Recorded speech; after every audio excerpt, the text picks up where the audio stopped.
अभी विधानसभा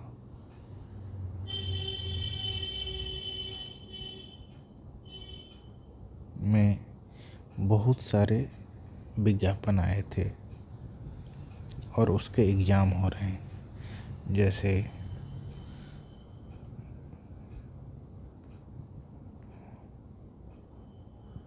office attendant, Faras, माली, दरबान, ये सब का हो गया। ड्राइवर का हो गया, ये दोनों कंप्लीट हो गया है। सिक्योरिटी गार्ड का एक एग्ज़ाम होने वाला है, एक हो गया, एक फिजिकल टेस्ट होना है। डाटा एंट्री ऑपरेटर, एलडीसी और जूनियर क्लर्क और एएसओ, इतने सारे वैकेंसी और एक और ऑफिस अटेंडेंट। तो फ्रेंड्स, आज के इस वीडियो में बिहार विधानसभा सचिवालय के अंदर जो भी विभिन्न पद हैं, उनकी संख्या क्या है, उनका प्रमोशन क्या है, वो हम विधानसभा के नियमावली के माध्यम से देखेंगे। तो ये हम सरकार का अधिसूचना है, संसदीय कार्य विभाग का अधिसूचना है, जिसको मैंने डाउनलोड किया है, और ये नियम है जिसके तहत विधानसभा में नियुक्ति होता है। तो ये सब नियमावली का पार्ट है। हम लोग पद संरचना देखेंगे। अलग अलग शक्तियां हैं, अलग अलग कमेटी बनती है। जैसे प्रोन्नति समिति का गठन है, नियुक्ति के लिए चयन समिति का गठन होगा, चयन समिति का गठन है।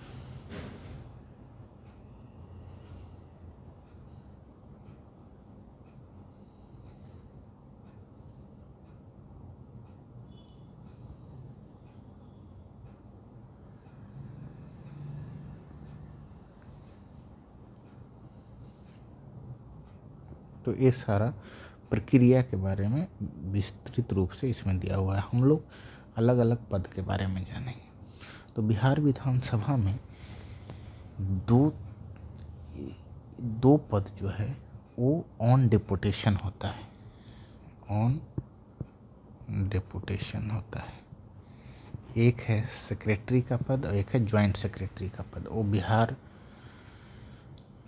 न्यायिक सेवा के पदाधिकारी, डिस्ट्रिक्ट जज या एडिशनल डिस्ट्रिक्ट जज के रूप में जो होते हैं, उनकी यहाँ प्रतिनियुक्ति होती है 3 साल के लिए एक बार में।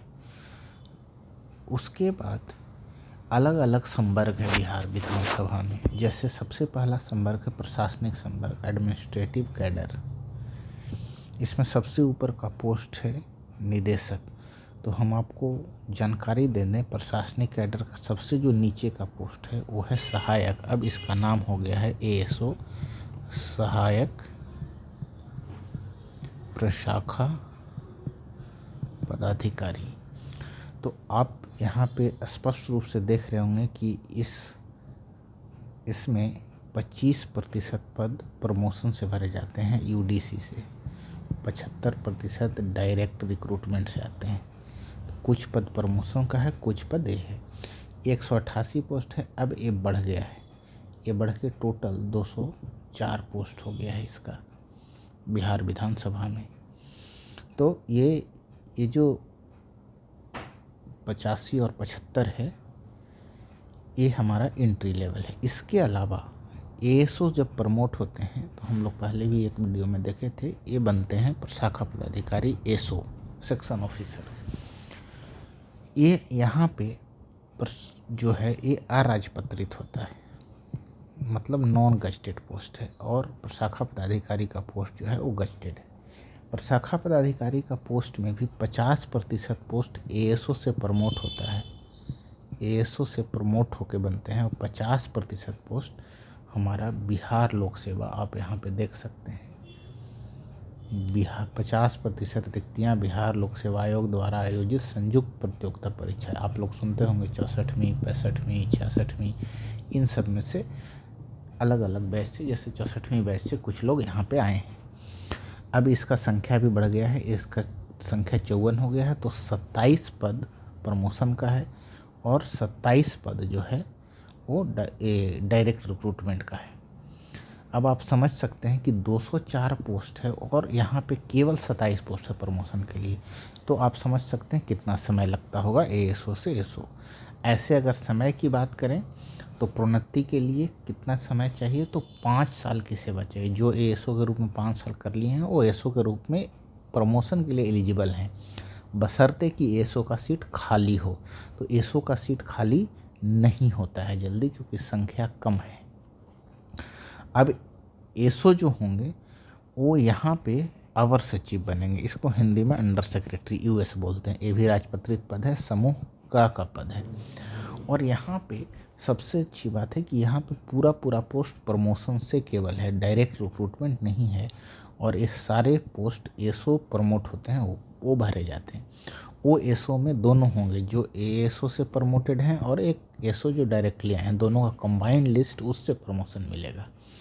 किनको मिलेगा? जो कम से कम 6, अब एक घट गया है, नया संशोधन हुआ है, 5 वर्ष हो गया है, 5 वर्ष की सेवा में रहे हों या सहायक और एएसओ के रूप में, एएसओ और एएसओ के रूप में 8 वर्ष से रहे हों। जहाँ पे भी इस नियमावली में सहायक देखें उसको आप एएसओ समझे, सहायक प्रशाखा पदाधिकारी उसका नाम हो गया। जब नियमावली बना था तो नाम सहायक था। और ये 24 का 24 पोस्ट है। फिर ये लोग प्रमोट होते हैं, यूएस प्रमोट होते हैं। 100% सीट जो डीएस का है, डिप्टी सेक्रेटरी उप सचिव का है, वो अब ये हो गया है 14, टोटल 14 पोस्ट हो गया है। तो ये जो 14 पोस्ट है ये भी प्रमोशन से भरा जाता है। और निदेशक का अब टोटल 7 पोस्ट हो गए हैं, तो ये प्रमोट होते हैं। तो ये हमारा हायरार्की है, ये अलग अलग नियम दिया हुआ कितने साल किसका चाहिए। तो आप देख रहे होंगे कि जैसे जैसे एएसओ से एसओ, यूएस, डीएस और डायरेक्टर, तो ये जो डायरेक्टर का पोस्ट है वो एक केवल 7 है, ये 14 है, ये 24 है, ये 54 है और ये 204 है। तो आप समझ सकते हैं कि सीट्स कमते जाएगा तो सारे एएसओ डायरेक्टर तक जाएं, डिप्टी सेक्रेटरी बने, ऐसा संभव नहीं है। इसमें भी यहाँ पे 50% लोग प्रमोट हो रहे हैं और 50% सीट्स डायरेक्टली भरे जा रहे हैं, तो सेम उम्र के लोग होते हैं, तो इससे भी दिक्कत होता है। तो ये था कहानी प्रशासनिक संवर्ग का। अब अलग अलग पद के बारे में जानेंगे तो प्रशासनिक संवर्ग के बाद एक लिपिकीय संवर्ग है, क्लर्कियल कैडर है। क्लर्कियल कैडर में 2 पद हैं। एक कनीय लिपिक का पद है जो पूरा का पूरा डायरेक्ट रिक्रूटमेंट से आता है, कोई प्रमोशन से नहीं भरा जाता है। लेकिन इस 25 पद का, अब इसमें 20 और हो गया, टोटल 45 पद हो गए हैं। इसका 25% पद जो विधानसभा में ग्रुप डी स्टाफ होते हैं, ग्रुप डी अब हो रहे हैं, ग्रुप सी हो गया है सारा, लेकिन पुराने नाम से कार्यालय परिचारी, पुस्तकालय परिचारी, फरास, माली, दरवान, रात्रि प्रहरी, ये सब लोग, ऑर्डर पेपर डिस्ट्रीब्यूटर, ये सब लोग लिमिटेड एग्ज़ाम में बैठते हैं। और उस लिमिटेड एग्ज़ाम के थ्रू एक 25% सीट भरा जाता है और बाकी जो सीट्स है वो सीधे 75% सीट सीधी भर्ती जो ओपन जिसका एग्ज़ाम हुआ है उससे भरा जाता है। उसके बाद एलडीसी जो हैं, इसको जूनियर क्लर्क भी बोलते हैं और कभी कभी बोलचाल की भाषा में एलडीसी भी बोलते हैं। इसको सीनियर क्लर्क भी बोलते हैं या बोलचाल की भाषा में यूडीसी भी बोलते हैं। तो ये जो 100% एलडीसी जो होते हैं ये पद प्रमोट होता है, इसमें केवल 25 ही पद है। तो ये हमारा लिपिकीय कैडर हो गया। अब समझिए कि यहाँ पे जो 25% था वो यूडीसी से भरा जाएगा। तो यही यूडीसी जो है वो एएसओ बनते हैं एग्ज़ाम के थ्रू। 25% सीट जो होता है वो एग्ज़ाम के थ्रू नहीं, जो 5 साल या एलडीसी यूडीसी मिला के 11 साल रहे हैं उनको इसमें प्रमोट कर दिया जाता है। तो यह था लिपिकीय संवर्ग। आप यहाँ देख रहे होंगे कि क्या क्वालिफिकेशन चाहिए, ये सब चीज़ यहाँ दिया हुआ है। अगला संवर्ग है स्टेनोग्राफर एंड पर्सनल सेक्रेटरी संवर्ग है। तो इसमें सबसे नीचे का पद जो है वो है आशु लिपिक, स्टेनोग्राफर का। स्टेनोग्राफर का पद है, लेवल 4 का पद है, या वेतन संरचना भी दिया हुआ है। ये सब का सब 100% डायरेक्ट रिक्रूटमेंट से आते हैं। ये 25 पद है। फिर इसके ऊपर का पद है निजी सहायक, पीए जिसको कहते हैं। पीए का पद लेवल 7 का पद है। इसमें 50% स्टेनोग्राफर से प्रमोट होते हैं और 50% डायरेक्टली रिक्रूटमेंट से जो एग्ज़ाम कैरी होता है उससे होता है। इसका पद 17 का 17 है। उसके बाद है प्राइवेट सेक्रेटरी आप्त सचिव। इसका 100% पद जो है वो पीए से प्रमोट होकर जाता है, लेवल 9 का, ये राजपत्रित पद होता है। और उसके बाद प्रधान आप्त सचिव पीपीएस कहलाते हैं लोग, इसका भी 4 ही पद है। तो ये जो पीएस लोग हैं वो प्रमोट होकर इसमें जाते हैं, पूरी तरह से अलग अलग टेनियर है। तो ये है संवर्ग। तो आप देख सकते हैं कि स्टेनोग्राफर संवर्ग में भी सारे लोग पीपीएस तक जाएं ऐसा ज़रूरी नहीं है। अगला संवर्ग है पुस्तकालय संवर्ग। पुस्तकालय संवर्ग भी बहुत लिमिटेड है। इसमें शोध संदर्भ सहायक है और पुस्तकालय सहायक, दोनों एक तरह का पोस्ट है, दोनों का 10-10 संख्या है। उसके बाद पुस्तकालय प्रचारी है। तो पुस्तकालय प्रचारी का पूरी नियुक्ति डायरेक्ट रिक्रूटमेंट होती है 20 पद तक। उसके बाद इनका भी पूरा नियुक्ति पुस्तकालय सहायक और शोध संदर्भ सहायक पूरी तरह से डायरेक्टली रिक्रूट होते हैं। लाइब्रेरी साइंस के लोग होते हैं इसमें, और ये लोग जब प्रमोट होते हैं तो सहायक निदेशक बनते हैं, और वो जब प्रमोट होंगे तो उपनिदेशक बनेंगे। तो इसका 1-1 पोस्ट है, इसका 2 पोस्ट है। तो आप समझ सकते हैं कि जो लोग पुस्तकालय प्रचारी में आए हैं वो केवल और केवल एलडीसी बन सकते हैं लिमिटेड एग्ज़ाम के थ्रू, वो भी सब नहीं, क्योंकि लिमिटेड एग्ज़ाम में मतलब 45 पोस्ट का 25% भाग ही लिमिटेड एग्ज़ाम से भरा जाना है। तो ऐसा नहीं हो सकता कि जो ग्रुप डी में आए हैं वो बहुत ज़्यादा प्रमोट होकर ऊपर चले जाएं, ये संभव अब नहीं है विधानसभा में। अगला संपर्क है जनसंपर्क संवर्ग। इसमें भी जनसंपर्क पदाधिकारी होते हैं जो बीपीएससी से आते हैं, जैसे सेक्शन ऑफिसर बीपीएससी से आते हैं 50%, तो सारे के सारे जनसंपर्क पदाधिकारी बीपीएससी से या कभी कभी विधानसभा खुद भी ले सकते हैं। लास्ट टाइम बीपीएससी से आए थे और वो प्रमोट होके बनते हैं उपनिदेशक। अब यहाँ पे एक पद और बना है, संयुक्त निदेशक का पद आया है। जो उपनिदेशक होंगे वो प्रमोट होकर संयुक्त निदेशक बनेंगे। उसके बाद है हमारा अनुवादक संवर्ग, ट्रांसलेटर है।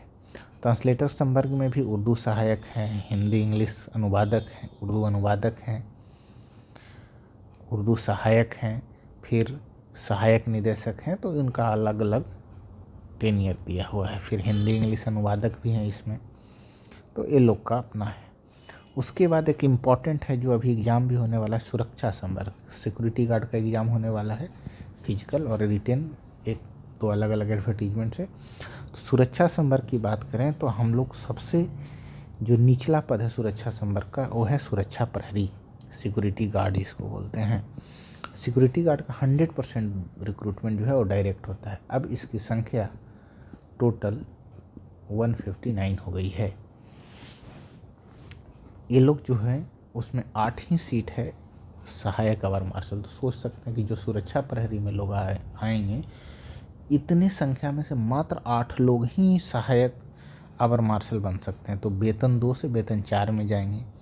फिर उसका आधा 4 ही लोग सहायक मार्शल बन सकते हैं, और सहायक मार्शल ही इसका लास्ट प्रमोशन है। मतलब ये सुरक्षा प्रहरी में आए हुए लोग वेतन 6 से ऊपर नहीं जा सकते हैं, क्योंकि मार्शल जो राजपत्रित पद है वेतन 9 का, वो सीधे पुलिस उपाधीक्षक के बिहार पुलिस सेवा के पदाधिकारियों या सैन्य बल और सैनिक बल के सदृश पदाधिकारियों से बीच से सीधे रूप से चयन होता है यहाँ से। तो इनको सिक्योरिटी गार्ड को ये बनने का नहीं मौका। उसके बाद यही लोग प्रमोट होते हैं प्रधान मार्शल में। इनका सिक्योरिटी गार्ड मार्शल या प्रधान मार्शल नहीं बन सकते हैं, एक क्लियर कट है नियमावली में। उसके बाद एक अवधायक संवर्ग है। अवधायक संवर्ग में सबसे नीचे का पोस्ट जो है वो आता है दरवान, माली, ये सब दरवान, माली। तो ये अलग अलग पद का संख्या है।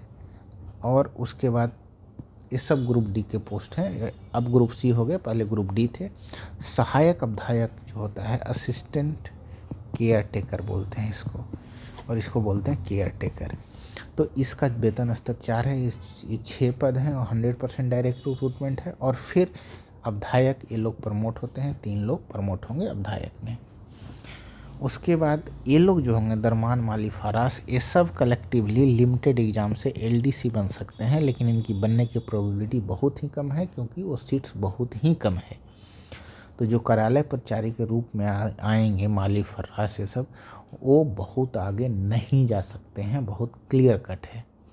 उसके बाद एक रिपोर्टर संवर्ग होता है, प्रतिवेदन संवर्ग। इसमें सबसे पहले प्रतिवेदक आते हैं, वेतन स्तर 9 में सीधे रिक्रूटमेंट होता है, 23 पोस्ट है।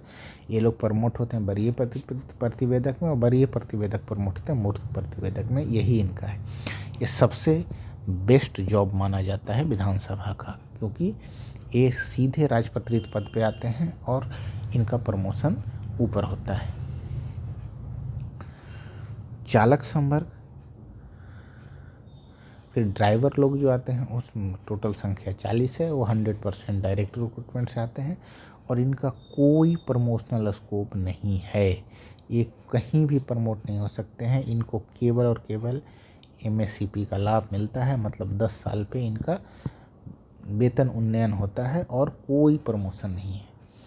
उसी प्रकार से संदेशवाहक संवर्ग है, ये भी अराजपत्रित पद है और ये दोनों का दोनों पद देख सकते हैं कि एक कार्यालय प्रचारी ऑफिस अटेंडेंट का पद और एक ऑर्डर पेपर डिस्ट्रीब्यूटर का पद। ये लोग भी लिमिटेड एग्ज़ाम से एलडीसी बन सकते हैं, लेकिन फिर से वही 45 का 25% ही लिमिटेड एग्ज़ाम से भरा जाता है एलडीसी का, और उसमें जितने भी ग्रुप डी के कर्मी हैं सब आते हैं। इसीलिए जो ग्रुप डी के कर्मी आते हैं उनका उसमें नहीं है। ये संख्या कुछ बढ़ा है।